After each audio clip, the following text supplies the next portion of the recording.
Iti sa bali pa nga damag, mga lapitili ti pasukin na kasaganan kanon iti iduduprak ni Bagyo Uwan. Ditali ka dito yung manipod kini Idol Lawrence. Tuto Bagyo, IFM News Special Coverage.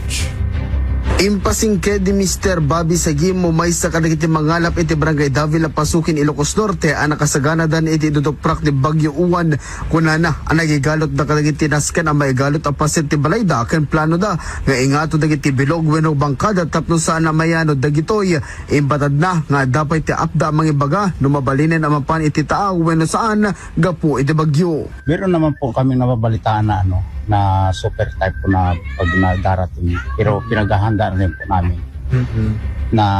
Na-monitor din po namin sa balita na pag may dumarating na bagyo, hindi na po kami lumalayo ng pangingisda. Dito lang po kami sa malapit sa tabi. Nahirap po naman sir kung lalo ko na may bagyo, baka panganib din sa buhay mo po yung yung